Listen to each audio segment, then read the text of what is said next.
The House will come to order. Prayer by the chaplain.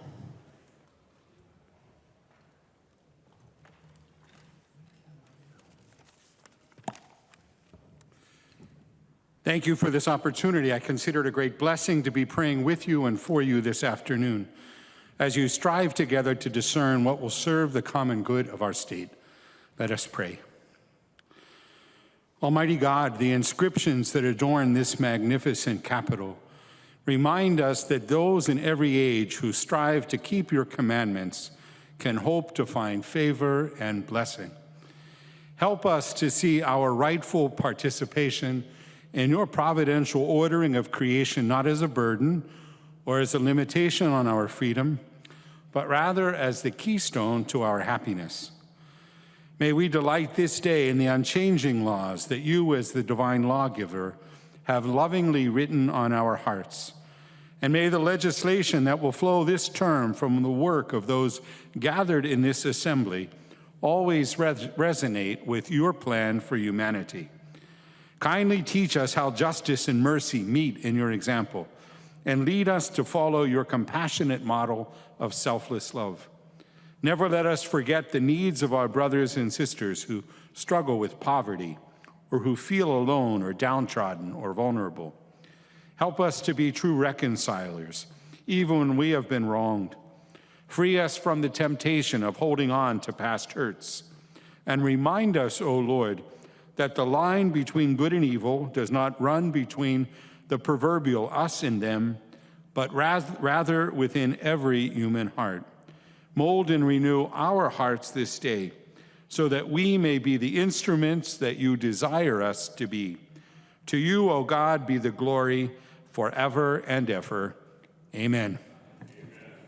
The chaplain for today is Archbishop Bernard Hebda from the Archdiocese of St. Paul in Minneapolis in St. Paul, Minnesota. Please remain standing and recite the Pledge of Allegiance to the flag of the United States of America.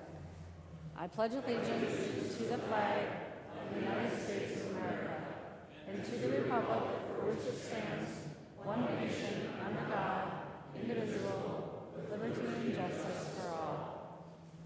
Thank you. The clerk will take the roll.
Members, please take your conversations off of the House floor.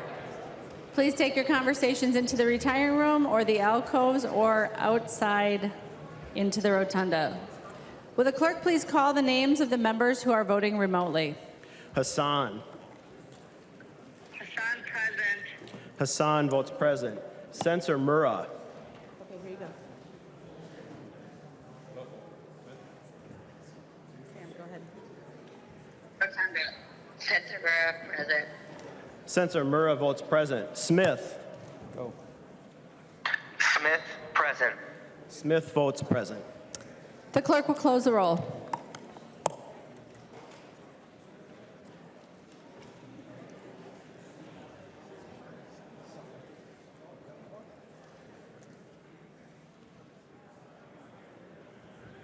A quorum is present. The clerk will read the journal of the preceding day. Journal of the House, 93rd Session, 2024, 88th day, St. Paul, Minnesota, Monday, March 4th, 2024.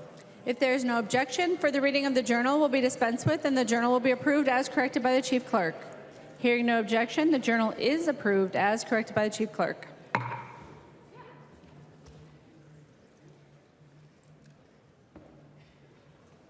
Reports of standing committees and divisions. A copy of this order of business is on your desk and online. If there is no objection, the reports will be adopted.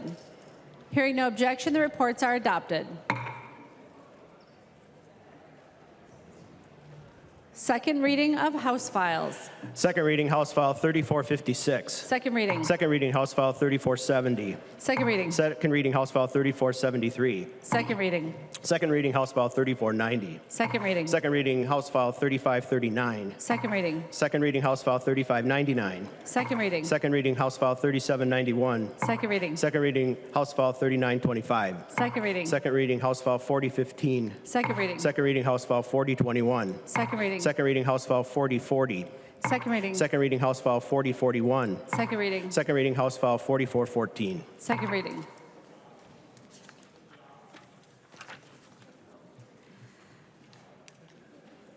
Introduction of bills. The following House files have been offered for introduction today. The clerk will report the House files and give them their first reading. Introduction and first reading of House Files 4589 through 4763. First reading, House Files 4589 through 4763. Report from the Committee on Rules and Legislative Administration. Long from the Committee on Rules and Legislative Administration pursuant to Rules 1.21 and 3.33 designates the following bills to be placed on the calendar for the day for Thursday, March 7, 2024 and establishes a pre-filing requirement for amendments offered to the following bills. Senate File 3546 and House Files 3377, 3466, 3646, and 3987. Long from the Committee on Rules and Legislative Administration pursuant to Rules 1.21 and 3.33 designates the following bills to be placed on the calendar for the day for Monday, March 11, 2024 and establishes a pre-filing requirement for amendments offered to the following bills. House Files 3309, 3526, 3868, and 3520.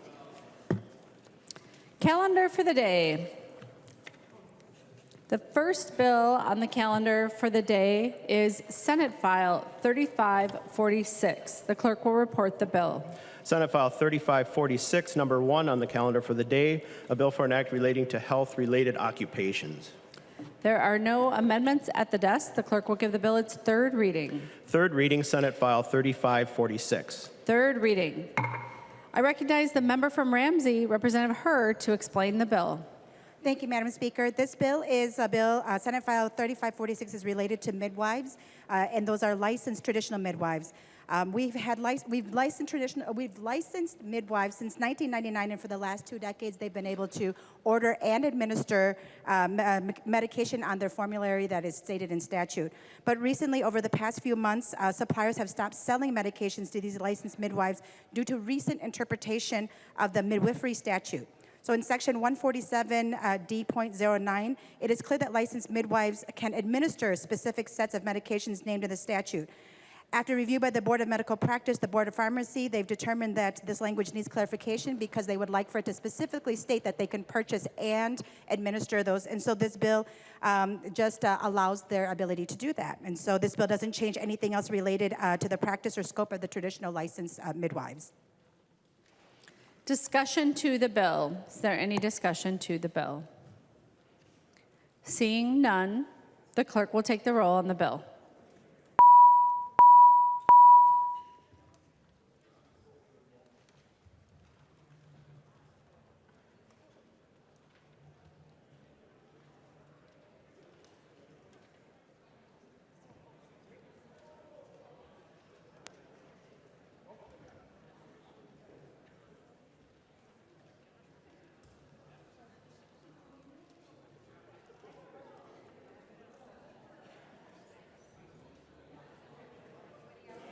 Will the chief clerk please call the names of the members who are participating remotely?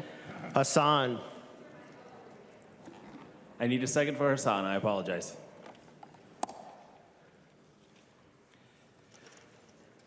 Censor Mura. Censor Murrah votes aye.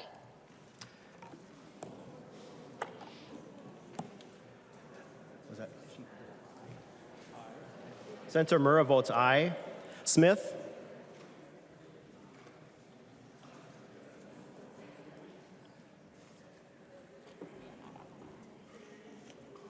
Go.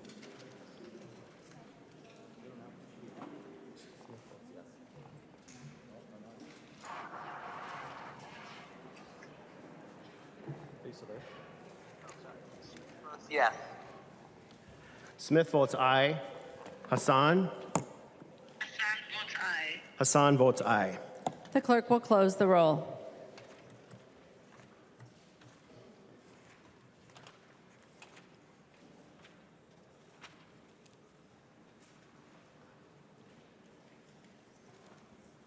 There being 121 ayes and 0 nays, the bill is passed and its title agreed to. The next bill on the calendar for the day is House File 3377. The clerk will report the bill. House File 3377, number 2 on the calendar for the day, a bill for an act relating to natural resources, appropriating money from Environment and Natural Resources Trust Fund. There are no amendments at the desk. The clerk will give the bill its third reading. Third reading, House File 3377. Third reading. I recognize the member from Dakota, Representative Hansen, to explain the bill. Thank you, Madam Speaker and members. House File 3377 are the recommendations from the Legislative and Citizen Commission on Minnesota Resources. From protecting pollinators to preventing PFAS and microplastic pollution, our lottery dollars work for Minnesotans. And over the last year, we've had 17 members of legislators and citizens working and reviewing proposals spending that money.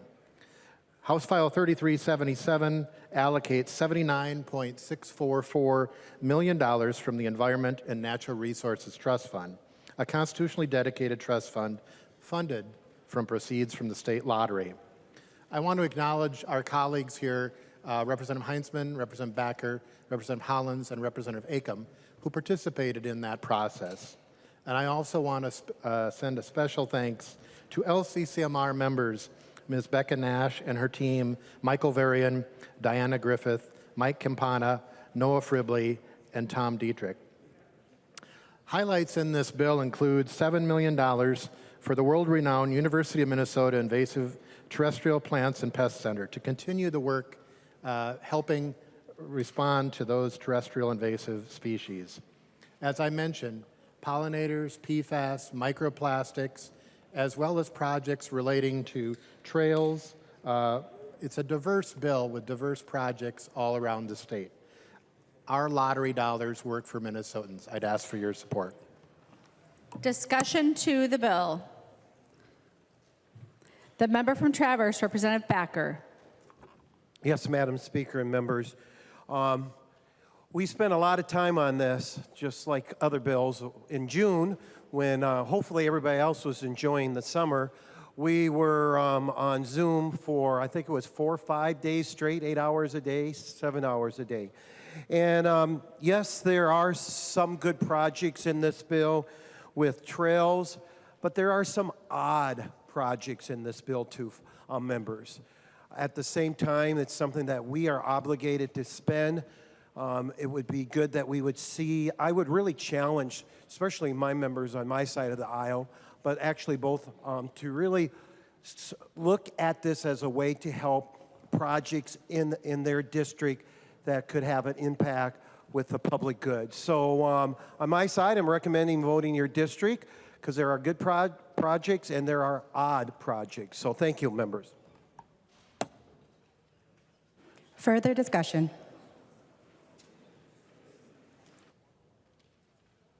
Seeing no further discussions, any final? All right, the clerk will take the roll.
Will the clerk call the members that are voting remotely?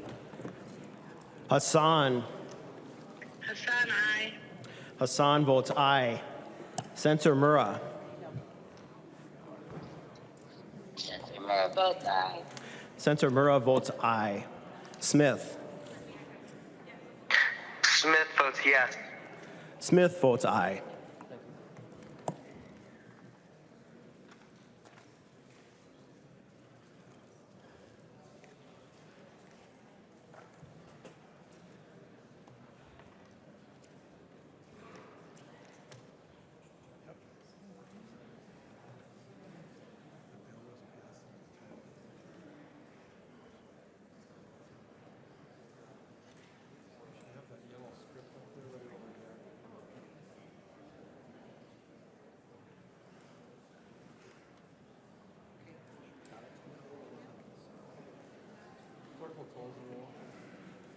The clerk will close the roll.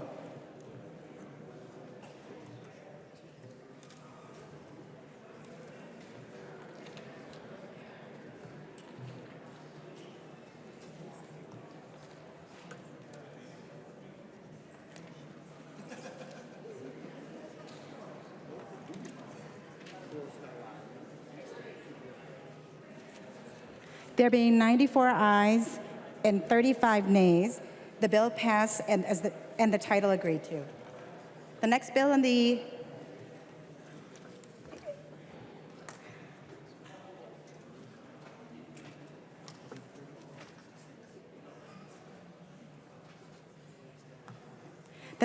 calendar for the day is House File 3466. The clerk will report the bill. House File 3466, number 3 on the calendar for the day, a bill for an act relating to natural resources, expanding opportunities to protect native prairie. This is the first engrossment. There are no amendments at the desk. Third reading. Third reading, House File 3466. The author of the bill, Representative Rehm, I can't see your county, my apologies. Thank you, Madam Speaker. It's Carver County. Thank you. Carver County Representative Rehm. Thank you, Madam Speaker. Native prairies, once the largest continuous ecosystem in North America, are now one of Minnesota's most endangered habitats as development and climate change threaten their existence. Prairies once covered about 1/3 of Minnesota's land area, yet today only 1 to 2%, around 250,000 acres, of Minnesota's original native prairies still exists. Although the protection of native prairie has endured as a conservation priority since the 1980s, nearly half of Minnesota's native prairie remains unprotected, with the vast majority occurring on privately owned land. Native prairies contribute to Minnesota by reducing agricultural erosion that threatens future soil health, as well as providing critical habitat for a disproportionate number of rare and native species. Among Minnesota's rare species, 41% are associated with native prairie, even though native prairie comprises less than 0.5% of land area that contributes to biodiversity. Furthermore, native prairies store carbon better than forests with similar environmental characteristics and provide clean water by filtering agricultural runoff before it enters our water. House File 3466 makes a number of changes to the state's Native Prairie Bank program that are being recommended by the Department of Natural Resources. The program allows the DNR to purchase conservation easements to protect native prairie. And I would ask for your support. Discussion. Seeing no discussion, the clerk will take the roll.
Will the clerk call the members voting remotely?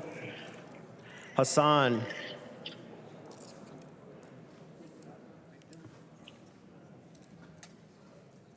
Hassan. Hassan, I. Hassan votes aye. Senator Murrah. Senator Murrah votes aye. Senator Murrah votes aye. Smith. Smith votes aye. Smith votes aye.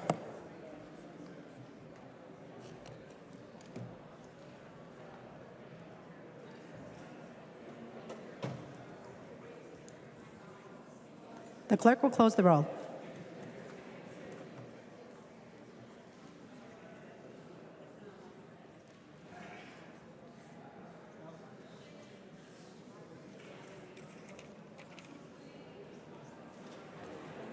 There being 90 yeas and 39 nays, the bill is passed, and it's titled agreed to. The next bill on the calendar for the day, House File 3646. The clerk will report the bill. House File 3646, number 4 on the calendar for the day, a bill for an act relating to children, youth, and families. And this is the second engrossment. There are no amendments at the desk. Third reading. Third reading, House File 3646. I have to remember to do that. I recognize the member from Ramsey, Representative Pinto. Thank you, Madam Speaker and seatmate. And members, House File 3646 comes out of a decision that was made last year to establish a new Department of Children, Youth, and Families We made that decision, and at the time, we directed the reviser to create the bill that is in front of us.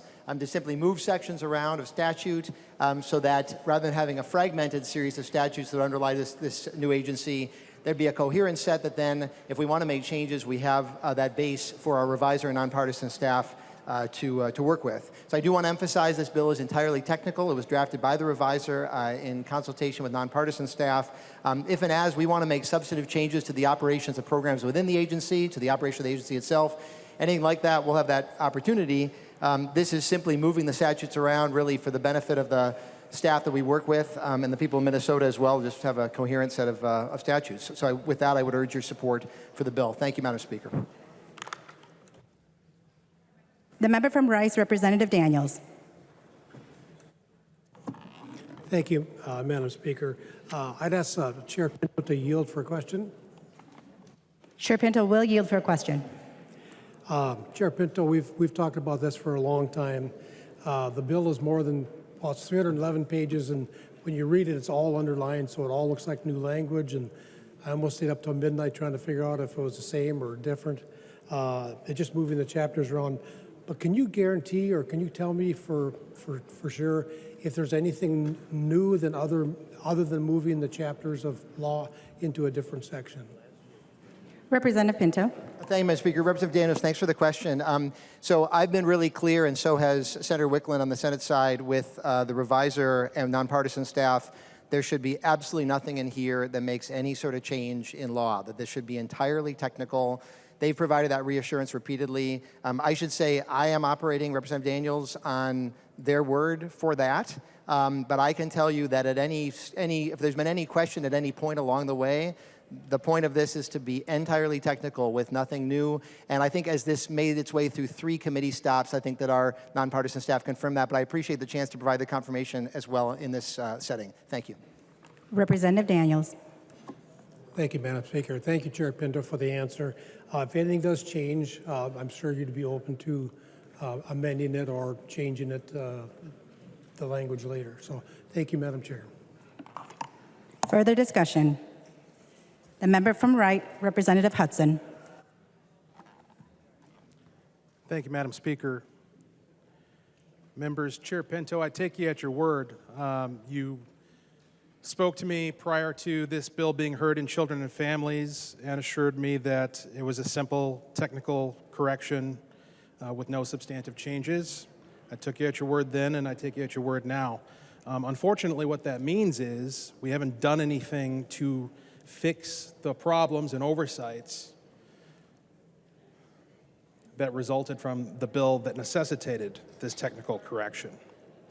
Once again, we are rearranging deck chairs on a ship that is sailing in the wrong direction.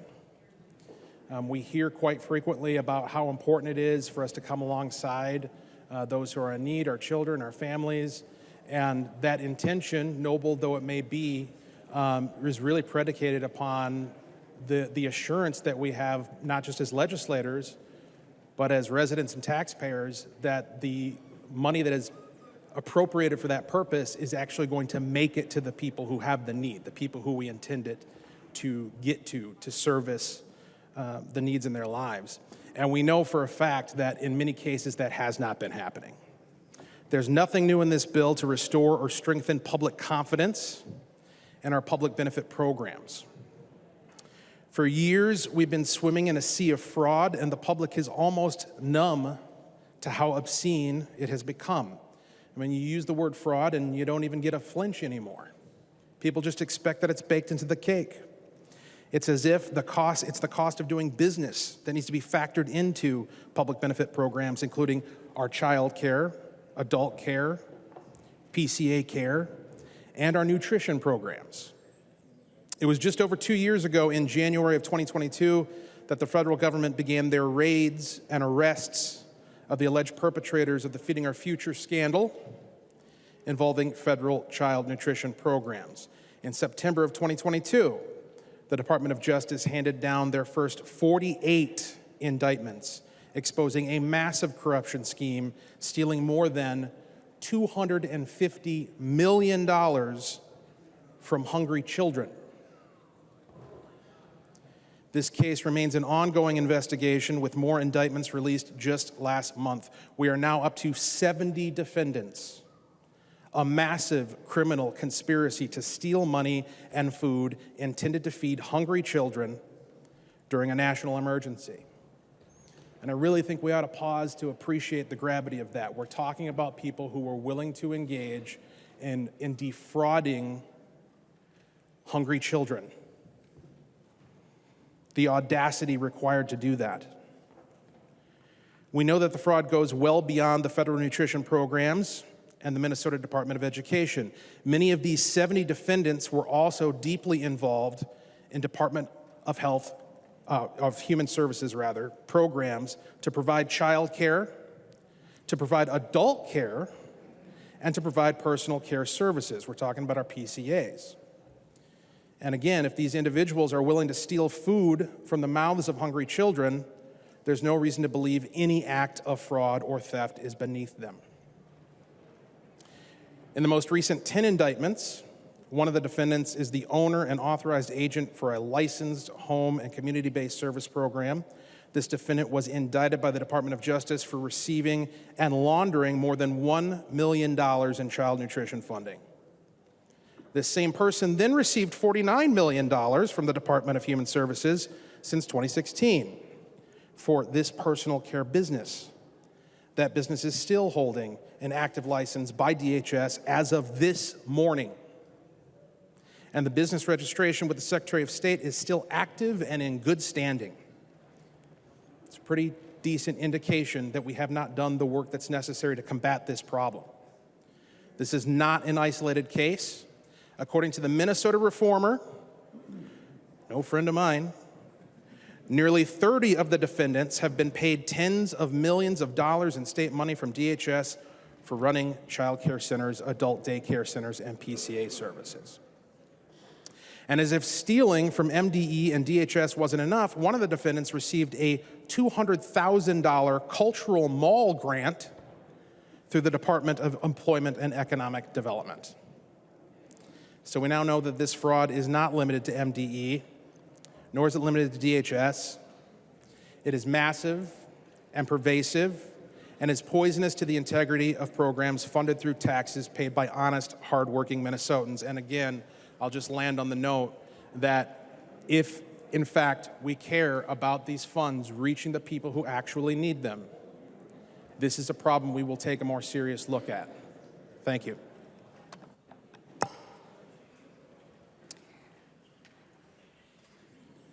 I just want to clarify, Representative Hudson, you did not have a question in that for Representative Pinto, is that correct? All right, then the next member is the member from Carver, Representative Nash. Thank you, Madam Speaker. I spoke about this in State Government Finance when Chair Pinto came in, and I wanted to clarify that the monies that are being moved are not going to be duplicated in the newly created area of children, youth, and families. And I wanted to make sure that money was not staying behind in DHS and moving over in duplicate. So the chair assured us in committee, and I will take him at his word. But Representative Hudson actually hit on a very good point of it effectively rearranging the deck chairs. And I think many of us read the November 2023 Star Tribune In Harm's Way series. There were 4 of them. And it was a very serious expose, and it hits very close to home for me. And Madam Speaker, could you quiet the chamber? Thank you. It hits very close to home for me. And the chair has been great. He's working with me.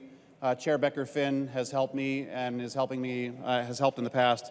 For many of you, you know that I grew up 17 years as an abused child. And as I read these things in the strip, it brought a lot back. And I don't know how many here have gone through the level of abuse that I did. I was hospitalized 8 times by my father. Oftentimes I was beaten with a baseball bat or an axe handle or fists, or I was thrown out of an apartment onto the street of the red light district in Denver. And rather than come and look for his missing son, my dad hopped in the car and went back home to clear out the rest of his stuff from our house and didn't come looking for me. I had to call somebody and they had to come and rescue me from a very dire situation. So the part that I want to make sure that we don't miss, Chair Pinto, is that we don't miss the mission. That we don't forget that the goal should be to prevent abuse from perpetuating. And I'm amazed that I've made it this long without falling apart because I don't often do that. But there was a very serious allegation in the expose where there were people who were mandatory reporters, and Chair Becker-Finn and I worked on that again, and I'm very grateful. I'm grateful for the work that we did because it put me on sort of a journey to get healthy. Many of you know I don't sleep much. I think I have PTSD because of the abuse that I took as a child. I sleep 2 hours a day, and that's not healthy.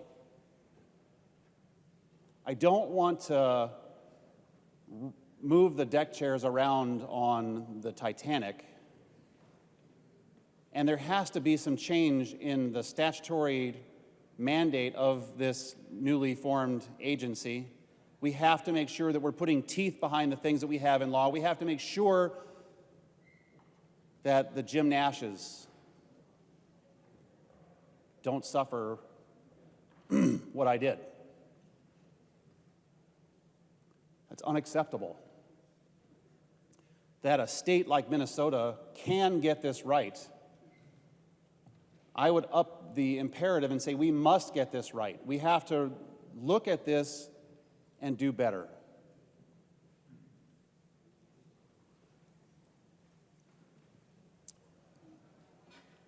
I know that this is very different than what you expect out of a Jim Nash floor speech, and I'm being really transparent with you. We cannot get this wrong. I've spent all of my life suffering from this. Please, please, let's not get this wrong. Let's put some teeth where we have to. Let's demand better of mandatory reporters. Let's demand better of the people who are tasked with saving children. So let's do more, Chair Pinto. Recodifying something that we moved around, fine, but let's not miss the mission behind why we moved it, and that we have to stand up and say never again. Thank you. Further discussion. Representative Pinto? Representative Quam, the member from Olmsted. Thank you, Madam Speaker. And we've heard the money, we've heard the mission, but we also need to look at the audits that have been done, have shown systematic problems. If you're going to recreate an entity, you need to improve that entity. And examples of shortcomings and errors, but also documented over decades issues in these areas. So listen to the heart that's been given to us, listen to the concerns that have been given to us, but also listen to the things that weren't done correctly and appropriately in the existing organizations. And if you're going to create a new one, start with it being a good one. Thank you. Representative Pinto. Thank you, Speaker, and thank you, members. Particular thanks to Representative Nash for helping us to keep our minds focused on the goal, because it certainly is to make sure that young people in our state are thriving and are doing well and getting the great start that they deserve.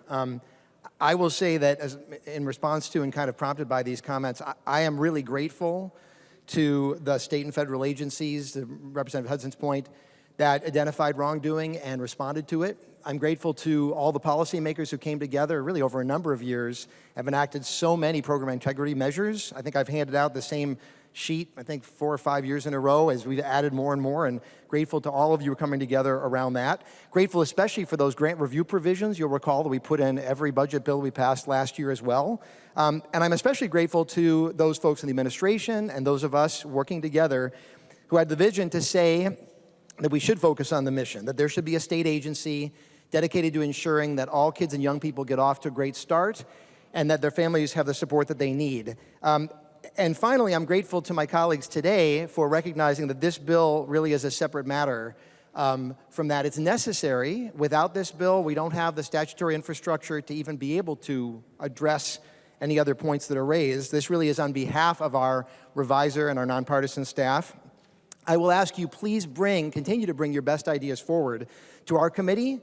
Let's discuss, let's debate them. As Representative Hudson is aware as a member, and Lee Daniels and others, we certainly are considering many ideas, and we need the statutory infrastructure in place. So I just want to make sure we're very clear. A green vote today is not endorsing the agency or how it works or how it's funded or how it's not funded. So we're all aware the green vote today is simply, well, we have this agency making sure that that there's the statutory infrastructure needed by our staff to support. And as we do that, let's continue to discuss the substantive issues that have been raised in this debate. With that, Madam Speaker, members, I would ask for your green vote. Thank you. Seeing no further discussion, the clerk will take the roll.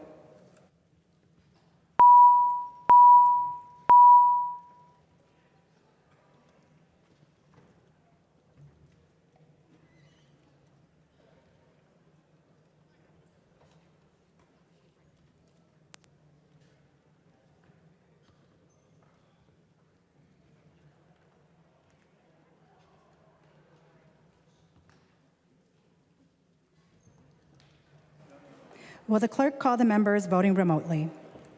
Hassan. Hassan votes aye. Hassan votes aye. Censor Murrah. Censor Murrah votes aye. Censor Murrah votes aye. Smith. Smith votes aye. Smith votes aye. The clerk will close the roll.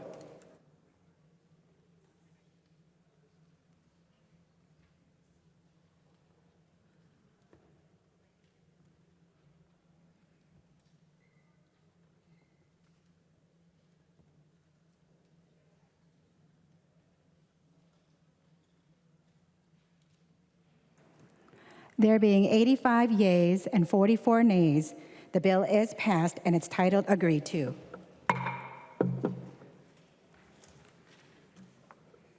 The last item for the calendar of the day is House File 3987. The clerk will report the bill. House File 3987, number 5 on the calendar for the day, a bill for an act relating to human services, implementing transfer of duties from the Department of Human Services to the Department of Direct Care and Treatment. There are no amendments at the desk. The clerk will give the bill a third reading. Third reading, House File 3987.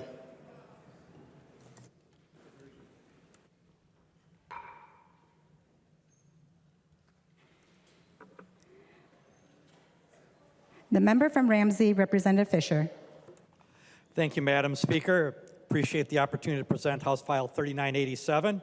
And first thing I'd like to do is thank the nonpartisan staff and folks in the revisor's office who worked very hard since last year.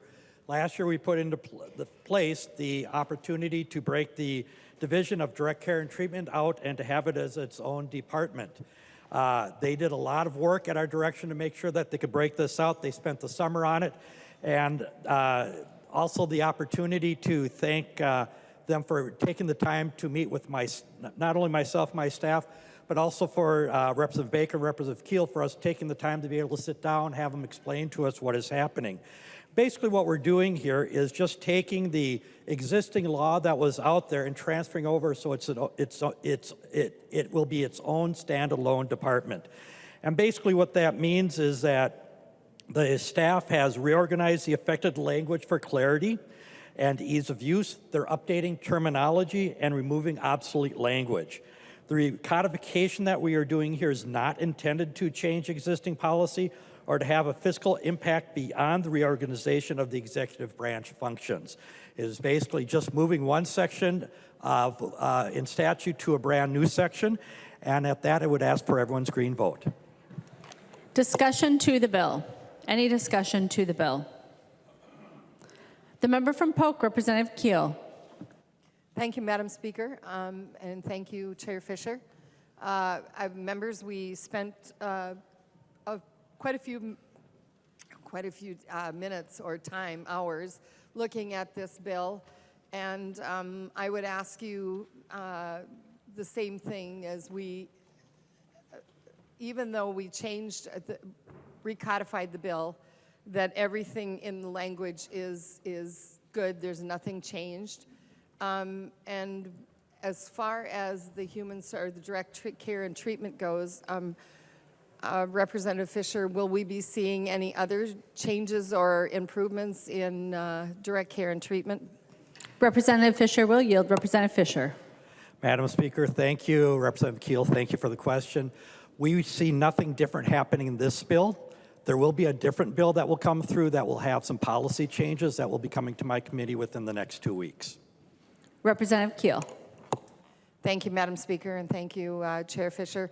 Yes, I appreciate the conversations we're having, and certainly we have a lot of things that we could do. I'm not sure how much we'll be able to do, but that's for another day, so I thank you. The member from Candy Ojai, Representative Baker. Thank you, Madam Speaker and members. I wanted to rise to also comment on this pretty massive move and shift about the splitting up this division, this agency that in so many ways is under constant attack and constant scrutiny of all of us, and that's what we are here to do. I am proud to sit on the human side of things with Chair Fischer and Chair Knorr. We live the human side of things and the health side of things every day when we're down here if you sit on this committee. I have been supportive of this concept from day one because I have worked very closely with the leadership of DHS on that side of DC&T. I think that they need to look at things differently. I think that we need to hold them more accountable because they have found themselves in a place where they don't want to find themselves, with either somebody getting hurt, somebody getting sued, fraud and waste and abuse. And I'm not saying this is the fix-all, but I do want to say that with 5 members on a board, and I think that we should continue to include our involvement in how that will be and how that gets carried out.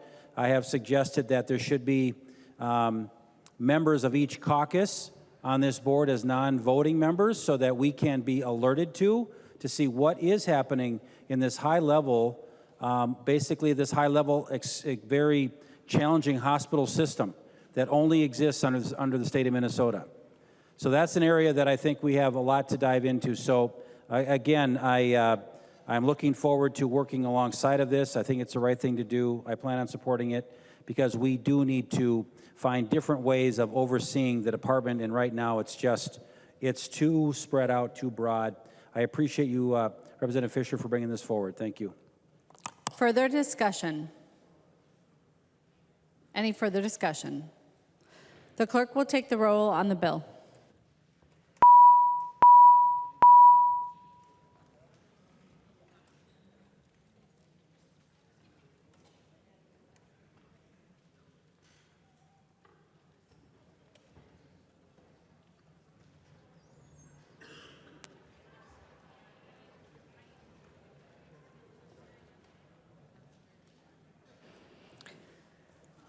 Will the clerk please call the names of the members who are voting remotely? Hassan. Hassan votes aye. Hassan votes aye. Senator Murrah. Senator Murrah votes aye. Senator Murrah votes aye. Smith. Smith votes aye. Smith votes aye. Has everybody voted who wishes to vote?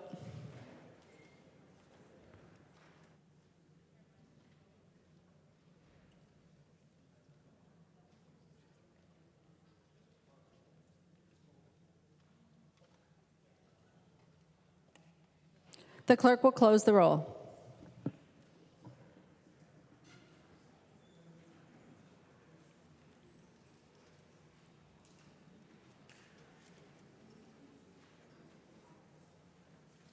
There being 83 ayes and 46 nays, the bill is passed and its title agreed to.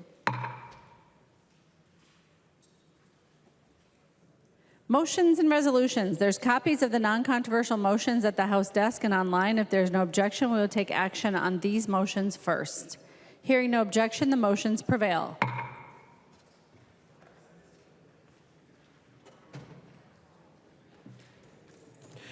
Bierman moves that House File 1683 be recalled from the Committee on Human Services Finance and be re-referred to the Committee on Human Services Policy. The member from Dakota, Representative Bierman. Thank you, Madam Speaker. That is my motion. This bill addresses intensive residential treatment facilities in regards to crisis stabilization service standards, and I have the approval of both chairs. Any discussion? Seeing none, all those in favor, please say aye. Those opposed, please say no. The motion prevails. Hansen J. moves that House File 3760 be recalled from the Committee on Health, Finance, and Policy and be re-referred to the Committee on Commerce, Finance, and Policy. The member from Dakota, Representative Hansen. Thank you, Madam Speaker. That is my motion. This is a bill seeking to do some protections for medical cannabis patients. I've spoken to both chairs, and they agree with this motion. Any discussion? Seeing none, all those in favor, please say aye. Those opposed, please say no. The motion prevails. Hansen J. moves that House File 3766 be recalled from the Committee on Health, Finance, and Policy and be re-referred to the Committee on Commerce, Finance, and Policy. Representative Hansen, to your motion. Thank you, Madam Speaker. That is my motion. I've spoken to both chairs, and they agree with this motion. This is a bill to allow medical cannabis patients to assign their homegrown plants to their caregiver. Thank you. Any discussion? Seeing none, all those in favor, please say aye. Those opposed, please say no. The motion prevails. Liz Lagarde moves that House File 3992 be recalled from the Committee on Taxes and be re-referred to the Committee on Health, Finance, and Policy. The member from St. Louis, Representative Liz Lagarde. Well, thank you, Madam Speaker. That is my motion. This is to establish one-time aid for certain licensed ambulance services requiring reporting and appropriating money. We all know about the crisis facing our ambulance services, working with Greg Davis and Mr. Backer and others. This is extremely important, and it needs to go to Finance, and I spoke with both chairs. Thank you. Any discussion? All those in favor, please say aye. Those opposed, please say no. The motion prevails. Myers moves that House File 3693 be returned to its author. The member from Hennepin, Representative Myers. Thank you, Madam Speaker. Members, that is my motion. I am continuing to work with initial stakeholders and new stakeholders to make appropriate changes in regards to education funding. Thank you. All those in favor, please say aye. Those opposed, please say no. The motion prevails. Announcements. Representative Long. Madam Speaker, I move that when the House adjourns today, it adjourns until 3:30 p.m. Monday, March 11th, 2024. Representative Long moves that when the House adjourns today, it adjourns until 3:30 p.m. on Monday, March 11th, 2024. All those in favor, please say aye. Aye. Those opposed, please say no. The motion prevails. Representative Long. Madam Speaker, I move that the House do now adjourn. Representative Long moves that the House do now adjourn. All those in favor, please say aye. Those opposed, please say no. The motion prevails. The House stands adjourned until 3:30 p.m. Monday, March 11th, 2024.